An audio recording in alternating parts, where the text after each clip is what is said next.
cuando su mensaje revolucionario realmente liberador es la buena nueva. A partir de esto, la interpretación de los evangelios se va apartando del magisterio de la Iglesia. La resurrección, en realidad, es un símbolo del recuerdo revolucionario que la muerte de Jesús suscita en sus seguidores. Jesús viviría, por tanto, según ellos, en el recuerdo de sus discípulos, como el Che Guevara en el corazón de los socialistas y algunos confundidos que los llevan en polos o en stickers en los autos. La resurrección sería una interpretación de la comunidad primitiva y la Iglesia, tal vez un invento de San Pablo. ¿Y los milagros? No, eso no existe. Y ustedes lo deben escuchar en algunas homilías en algunas parroquias. Para ellos los milagros son solo formas o estilos literarios que a través de metáforas y símbolos nos hablan siempre de la liberación del oprimido, pero nunca de nada que tenga que ver con realidades sobrenaturales. El ciego no era un ciego, simplemente era alguien que no quería ver. El paralítico no era un paralítico, estaba deprimido, no podía andar solo. El poseído tal vez era un esquizofrénico o un rebelde de la revolución. Para algunos hasta que el diablo no existe. Dicen que hemos hecho figuras simbólicas como el diablo para expresar el mal. No sé si esa frase les suena conocida. Lo que importa para esta corriente ideológica es transformar la realidad social, lo inmanente. Así, la trascendencia y el misterio religioso se reducen a una pura ideología política. La ideología de género es la última expresión de este marxismo, que antes se concentraba en una lucha de poderes económicos, del capitalista opresor contra el trabajador oprimido, que a través de los postulados de Gramsci, fundador del Partido Comunista Italiano, amplía su espectro de acción de la economía y la producción hacia la cultura. Como no, excelente vehículo para insertarse de manera más sutil, pero más plenamente en la sociedad. La ideología de género que secuestra, por decirlo de alguna manera, el feminismo sufragista, ese primer feminismo de inicio del siglo XX. Un primer feminismo que sí luchaba por la equidad en derechos entre las personas, el derecho al voto, a la propiedad privada, al estudio universitario, al trabajo remunerado para las mujeres, pero que ha ido mutando en el tiempo, moldeado poco a poco este nuevo marxismo cultural. Cuando en los años 60 y 70 aparece ya lo que sería la lucha de los sexos, muchos de ustedes se deben de acordar habiendo leído historia, algunos de repente lo recuerdan, de mayo 68, ¿no? O esas fiestas de Woodstock, donde todo era libertad, drogas, amor. Recordemos también que en los años 50 surgen los anticonceptivos, que según estas nuevas feministas, libera a la mujer del yugo opresor de su propia biología, utilizada por el patriarcado, es decir, los hombres, para mantenerla en casa y fuera del trabajo y la academia. ¿Ven cómo poco a poco van desconstruyendo la antropología misma? A través de las pensadoras y filósofas del momento, de moda, las filósofas del género, como Shulamit Firestone, Kate Millett o Judith Butler, que todavía vive, esto va tomando otros matices. En 1973, en Estados Unidos, se legaliza el aborto y se le denomina derecho a elegir sobre el propio cuerpo. Esa frasecita también le suena conocida, elegir sobre el propio cuerpo. Poco a poco van avanzando pidiendo nuevos derechos, y ya que se ha separado la biología del ser, pues el sexo ya no es un dato que impregna a todas las personas, sino que queda en un segundo plano, acuñándose en 1995 en la conferencia de Beijing sobre la mujer el nuevo término género, término que es usado en la lingüística en realidad para denominar tipos de cosas, y puede ser femenino, masculino o neutro. Además es fluido. En algunos idiomas el género de los objetos puede cambiar. Por ejemplo, en alemán el sol se dice die Sonne, que sería la sol. Pero los seres humanos somos seres biopsicoespirituales y estos aspectos no se pueden separar. Este nuevo género reconoce nuevas posibilidades de expresión del ser humano, las nuevas llamadas orientaciones sexuales y también identidades de género. Para saber un poquito de qué se trata cada cosa, la orientación sexual se refiere a quien me atrae a mí, por lo que se puede ser heterosexual, homosexual o bisexual. Y la identidad de género se refiere a quién eres, cómo es que te sientes o cómo quieres que te vean los demás.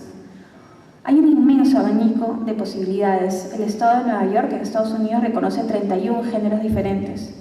Se dice que en otros países hay como 105 géneros diferentes. Aquí ya se ha desconstruido a la persona y ha perdido su identidad. El dato biológico ha perdido importancia y todo se resume a cómo yo me siento o me percibo y cómo quiero que me perciban los demás. Ahora veamos qué nos dice el Santo Padre acerca de esta colonización ideológica que tanto daño está causando a la Iglesia, a las familias y al propio corazón humano. El periódico italiano La Stampa publicó que durante el encuentro del Papa en Cracovia con los obispos polacos el 27 de julio de 2016, afirmó que en Europa, en Norteamérica, en América Latina, en África, en algunos países de Asia, hay verdaderas colonizaciones ideológicas y una de estas, lo digo claramente con nombre y apellido, es la teoría de género. El Santo Padre aquí nos advierte que esta ideología ya está insertada en la sociedad, en las políticas públicas y en el lenguaje. Luego, continúa diciendo, hoy a los niños se les enseña esto en la escuela, que cada quien puede elegir su sexo. ¿Y por qué enseñan esto? Porque los libros son los de las personas y las instituciones que te dan el dinero. Son las colonizaciones ideológicas, apoyadas también por países muy influyentes, y esto es terrible. Todo esto son palabras del Santo Padre. ¿Les suena conocido este tema de entrar en la educación de los niños? Pues esto lo hemos estado viviendo, lo seguimos viviendo en el Perú con el Currículo Nacional de Educación, que está impregnado de estas propuestas que dañan el mismo corazón y identidad de los niños, de los más pequeños. La escuela tiene un rol subsidiario, por lo tanto, está para ayudar a los padres en la educación de los niños, básicamente para darles instrucción, que aprendan a leer y a escribir, matemáticas, historia, geografía, física, química, pero no puede educar sus afectos. Sigue el Santo Padre diciendo, ¿por qué digo colonización ideológica? Porque toman la necesidad de un pueblo o la oportunidad de entrar y hacerse fuertes, con libros de texto, obviamente económicamente por la venta, para niños. Pero esto no es una novedad. Lo mismo hicieron en la dictadura del siglo pasado. Entraron con su doctrina. Pensad en los Valilla, eso en Italia. Pensad en la juventud hitleriana. Aquí el Santo Padre nos pone el ejemplo del uso de la propaganda, que es un tema que vamos a tratar después, que en un mundo globalizado como el nuestro viene haciendo tanto daño, a través del internet, de las películas, la música, el teatro, la literatura, la prensa, los libros escolares, las películas, la música, como les decía, están creando esta nueva cultura de lo líquido, del sentimiento, de lo descartable, negando el valor intrínseco de la vida humana, del compromiso adquirido, de la fidelidad, de la sexualidad en su verdadera expresión, que es la unitiva y procreativa. De regreso a Roma del viaje que hizo a Filipinas, el Santo Padre explicó que ese nuevo colonialismo es destructivo. Una persona entra con una idea que no tiene nada que ver con la nación, y ellos colonizan al pueblo con una idea que cambia, o quiere cambiar, una mentalidad o una estructura, explicó el Santo Padre. Una vez más, a través de un ejemplo sencillo, nos abre los ojos frente al peligro de esta desconstrucción de la identidad. Primero, de la persona, desde la antropología, y luego de su identidad nacional, de su cultura, de sus tradiciones y su historia. Un pueblo que no conoce su historia no puede comprender el presente ni construir el porvenir, decía Helmut Kohl. Nos convertimos en personas desarraigadas. El Santo Padre añadió después, lo mismo fue hecho por las dictaduras del último siglo. Ellos entraron con su propia doctrina. En la exhortación apostólica posinodal Amor y Leticia sobre el amor en la familia, publicado en marzo del 2016, el Santo Padre explica en el numeral 86 que la ideología de género presenta una sociedad sin diferencias de sexo y vacía el fundamento antropológico de la familia. Además, procura una identidad humana que puede determinarse de forma individual y ser cambiada en el tiempo, que puede determinarse así a propio antojo de la persona. Vamos viendo cómo se va armando este rompecabezas de construcción y reconstrucción. despojar al ser humano de su identidad propia, de su identidad en relación a su historia y su identidad como miembro de una familia. La misma familia pierde su identidad. El matrimonio ya no es entre hombre y mujer, sino que puede ser entre personas del mismo sexo, con niños, con animales, consigo mismo, con varias personas, con la naturaleza y hasta las cosas. Nos hemos perdido y hemos perdido el norte. Esta ideología, dice el Santo Padre, lleva a proyectos educativos y directrices legislativas que promueven una identidad personal y una intimidad afectiva radicalmente desvinculadas de la diversidad biológica entre hombre y mujer. Pero cuánto sufrimiento debe sentir el Santo Padre, ¿no? Los pueblos no deben perder su libertad, constató. Aquí nos expresa su dolor y preocupación por las heridas que va causando la ideología de género en la persona, la familia y la sociedad. En marzo del 2015, el Papa Francisco se refirió a las colonizaciones ideológicas que afectan seriamente a la familia, ya que son modalidades y propuestas que existen en Europa y llegan también a la otra orilla del océano, a nosotros. Y luego, esa equivocación de la mente humana, que es la teoría de género, crea tanta confusión. Efectivamente, la ideología de género causa confusión y ha atrapado con su lenguaje de respetos humanos, de una nueva espiritualidad moldeable, fluida a la sociedad y tilda de fundamentalistas e ignorantes a quienes aún defendemos la dignidad del ser humano. En abril del 2015, el Papa dirigió una catequesis sobre el ser humano creado por Dios como hombre y mujer, en la que dijo: la cultura moderna y contemporánea ha abierto nuevos espacios, nuevas libertades y nuevas profundidades para el enriquecimiento de la comprensión de esta diferencia. Pero ha introducido también muchas dudas y mucho escepticismo. Por ejemplo, yo me pregunto si la así llamada teoría del género no sea también expresión de una frustración y de una resignación orientada a cancelar la diferencia sexual porque ya no sabe confrontarse con sí misma. Sí, corremos el riesgo de dar un paso hacia atrás. La remoción de la diferencia, en efecto, es el problema, no la solución. Aquí, el Papa nos hace ver cómo el hombre ha perdido el sentido de su vida, no sabe quién es y para qué está hecho. Y ese vacío es llenado por esa ideología que le vende falsas libertades y falsos derechos.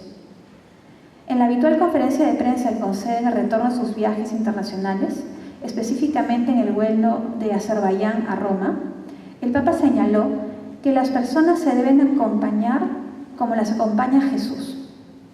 Cuando una persona que tiene esta condición llega a Jesús, Jesús no le dirá seguramente vete porque eres homosexual, no. Lo que yo he dicho es esa maldad que hoy se hace en el adoctrinamiento de la teoría de género. Una cosa es que una persona tenga esa tendencia, incluso que cambie de sexo, y otra cosa es hacer la enseñanza en la escuela, en esta línea para cambiar la mentalidad. A esto lo llamo colonizaciones ideológicas. Aquí nos advierte directamente sobre la promoción de la homosexualidad como un estilo de vida promocionado hacia los niños y adolescentes a través de la educación. Una vida de placeres sin consecuencias y de la homosexualidad como algo que está de moda y como parte de la naturaleza humana. Ya se habrán enterado que ha sacado Disney también un dibujito animado que promueve la homosexualidad. También nos recuerda que la Iglesia no condena al pecador, sino al pecado. La persona homosexual es amada, pero el acto homosexual es rechazado por ir en contra de la naturaleza del ser humano. El homosexual está llamado a un camino de santidad, como todos nosotros, que posiblemente lo vivirá a través de su propia donación en la castidad. Nos toca acogerlos y acompañarlos en este camino de caridad y verdad. Pero ¿cómo es que la ideología se ha infiltrado tan sutilmente que nos ha tomado casi de sorpresa? No sé si ustedes conocen la historia de la rana hervida. ¿Conocen? Algunos se les he contado ya. ¿Alguno ha comido rana? ¿No? Siempre hago la misma pregunta y me dicen que no. Bueno, yo sí he comido rana, es bien rica. Para que uno pueda sancochar una rana, no la puede meter directamente en el agua hirviendo, porque la rana va a saltar. Entonces lo que se hace es, se pone la olla en agua a temperatura ambiente, se mete la rana y se va subiendo la temperatura poco a poco. Cuando la rana está feliz, tranquila, en el agua tibiecita, va subiendo, no se da cuenta y al final termina zancochada. Y no se enteró. Exactamente hacen con nosotros los ideólogos de género a través del lenguaje. Nos van sembrando poco a poco ciertas palabras y nosotros no nos damos cuenta, pero las hacemos parte de nuestro lenguaje. Les hablaba al comienzo de la disertación sobre el uso de la propaganda que se usó en la época de Hitler y que usan también los partidos comunistas. El objetivo de la propaganda no es hablar de la verdad, sino convencer a la gente y pretende inclinar la opción general, no informarla. Debido a esto, la información transmitida es a menudo presentada con una alta carga emocional, apelando comúnmente a la afectividad. La científica Kathleen Taylor sostiene que cuando algo provoca una reacción emocional, el cerebro se moviliza para lidiar con ella, dedicando muy pocos recursos a la reflexión. No sé si se entiende. O sea, cuando uno se encuentra con algo emocional, una emoción, el cerebro se va a acoger a esta emoción y deja de pensar, de reflexionar, ¿no? Solo sentimos. Esto lo dice en un libro que se llama Lavado de cerebro, la ciencia del control mental. Algunos lo usan también en neuromarketing, aunque sus intenciones no son las de lavar el cerebro, pero sí tal vez de convencernos de comprar algo que posiblemente no necesitamos. La ideología de género recurre a estas técnicas de manipulación del lenguaje que conforman un llamado, ¿no? Nos hace parte de esto. Son los llamados eufemismos, que suelen despertar impresiones, emociones, simpatías o antipatías que los medios de comunicación ponen de moda. Por ejemplo, algunas palabras que utilizan: género en lugar de sexo. En esta misma línea nos hablan del embarazo no deseado o de la interrupción del embarazo. Y aquí les quiero hacer una pregunta. Si yo interrumpo la corriente eléctrica pulsando un botón, se van a apagar las luces, ¿cierto? Pero si yo voy y vuelvo a pulsar el botón, retoma la corriente eléctrica y se vuelven a prender las luces. Si yo interrumpo un embarazo, ¿ese embarazo se va a reiniciar? No, ¿cierto? Pero utilizan una palabra que no nos suena tan mal. No le llaman aborto, no le llaman asesinato, o realmente es un asesinato. Le llaman interrupción del embarazo. No nos suena tan mal, porque sabemos que la palabra interrumpir significa que hago una pausa y reinicio. Pero el embarazo, si yo lo termino, no lo puedo reiniciar. Entonces nos van acostumbrando a algo y no nos suena tan mal. Y la gente se llena la boca diciendo, bueno, la interrupción del embarazo, entonces no se dan cuenta de lo que están diciendo. Sustituyen al aborto, que es el asesinato de un niño en el vientre materno. Nos hablan también de salud sexual y reproductiva, de sexo seguro para justificar los ataques a la vida mediante el uso de diferentes medios. Lo mismo que orientación sexual y homofobia, que son palabras talismán para defender las conductas homosexuales y lésbicas, o violencia de género, que está tan de moda ahorita, para culpar al sexo masculino en subyugar a la mujer. Yo les pregunto, ¿acá hay algún homofóbico en esta sala? No. ¿Estamos en favor del matrimonio entre homosexuales? No. ¿Odiamos a los homosexuales? ¿Nos dan miedo los homosexuales? No. Entonces no somos homófobos. La homofobia bien tiene dos partes la palabra. Una de ellas es fobia. Fobia es un problema psiquiátrico. Es, por ejemplo, una persona que tiene fobia a las arañas. De repente, le tiene tanto terror que un amigo que le tenía terror a las arañas, ves una araña y se suben a la silla, salen corriendo, lloran, entran en estado de pánico. Si nosotros vemos a un homosexual, no vamos a entrar en estado de pánico. No somos homofóbicos. Es más, los queremos y queremos ayudarlos, por eso queremos decirles la verdad, ¿no? Pero también eso no significa que estemos a favor del matrimonio, porque el matrimonio está hecho para la complementariedad entre los sexos, ¿no? Me están diciendo que tengo que terminar.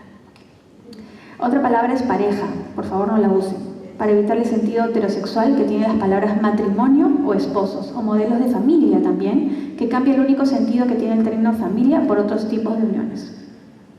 Y así podemos ver otras palabras talismán. El concepto de género está enclavado en el discurso social, político y legal contemporáneo. Ha sido integrado a la planificación conceptual, al lenguaje, los documentos y programas de los sistemas de las Naciones Unidas.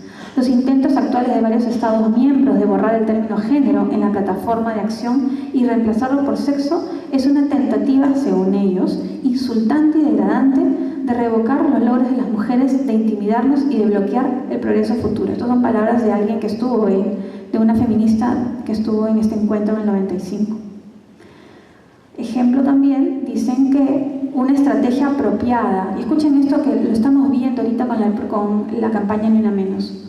Una estrategia apropiada y viable del derecho al aborto es la de informar a toda mujer que la penetración heterosexual es una violación, sea cual fuere su experiencia subjetiva contraria. Pero esta manipulación no se queda solamente en ese ámbito social y cultural. Lamentablemente ha ido contaminando también a la pastoral familiar. ¿Pero qué es una pastoral? Una pastoral es la actividad del pastor que apacienta a su grey guiándola, alimentándola y defendiéndola. Y la teología pastoral es una ciencia práctica que estudia cómo adecuar la vida humana a las exigencias de la verdad revelada. O sea, nosotros nos adecuamos a la verdad revelada y la pastoral nos ayuda a encontrar el camino para adecuarnos a la verdad revelada. Y la teología pastoral es una ciencia práctica que estudia cómo adecuar la vida humana a las exigencias de la verdad revelada. Por lo tanto, la pastoral depende de la doctrina, de la moral y de la liturgia. La pastoral es la metodología para aplicar esta teología pastoral y ayudarnos a ir por el camino de la gracia hacia la santidad y el encuentro con Dios hasta la eternidad. Pero encontramos que esto también ha sido manipulado. Y encontramos un lenguaje más social. Ya no es el arte de convertir el hombre a Dios, sino que acogiéndolo en la iglesia es una pedagogía y diálogo de encuentro paritario. O sea, es un encuentro de tú a tú, paritario. Es decir, cuando yo voy al confesionario o a mi dirección espiritual, lo que voy a hacer es debatir con el sacerdote. No escucharlo como mi guía que me va a ayudar a mi camino de santidad. Entonces van cambiando esto, ¿no? Esta nueva propuesta pastoral va más allá y dice que la pastoral es el arte de adecuar la iglesia a las exigencias de la modernidad. Al revés. En lugar de adecuar el mundo a la iglesia, a la doctrina, a la liturgia, a lo que el Señor nos enseña, la buena nueva, es adecuar la iglesia a las realidades, según esa nueva pastoral social. Y poco a poco la verdad va siendo cambiada por la realidad concreta de la persona en un espacio sociocultural, hasta caer en un primado, o sea, es decir, la pastoral por encima de la doctrina, el primado de la conciencia por encima de la ley. Es decir, que la ley y la doctrina ya no son referentes, sino solamente posibilidades. Y luego han tomado la misericordia y han cambiado también sobre el concepto. La misericordia tiene tres elementos: la compasión, la justicia y el amor. No podemos jamás separar la misericordia de la verdad, porque nos quedaríamos en puro sentimentalismo y buenismo. Y también hablan del primado de la escucha sobre la enseñanza. Y así en adelante hay muchas otras manipulaciones. Y ya cierro con esto, que por más que les haya contado todo esto, y el Papa también está preocupado y nos advierte permanentemente sobre la ideología de género, que no hay que temerla. Desde hace casi 2000 años Pedro viene conduciendo la barca en el mar de la vida. Pedro es el primer Papa que recibió la suprema potestad pontificia del mismo Jesucristo. Tú eres Kefas, que significa piedra, y sobre esta Kefas, piedra, edificaré mi iglesia. El ministerio petrino asegura los cimientos que garantizan la infalibilidad de la iglesia en el tiempo y en las tormentas. La barca del pescador de Galilea es ahora la iglesia de Cristo. Los peces son ahora los hombres. Benedicto XVI nos dejó un gran mensaje de consuelo. Siempre he sabido que la barca de la iglesia no es mía, no es nuestra, sino que es suya. Y el Señor no deja que se hunda. Es Él quien la conduce, ciertamente también a través de los hombres que ha elegido, pues así lo ha querido. Esta ha sido y es una certeza que nada puede empañar. Confiemos entonces que el Espíritu Santo está siempre con nosotros y que Él es ese mar que conduce la barca y que aunque los ataques sean muchos y Pedro sienta doblegar sus fuerzas, Dios no permitirá que se hunda. Tu despetro se superando edificado ecclesia me, e por te inferi no prevaleunt ave sucea. Amén. Gracias.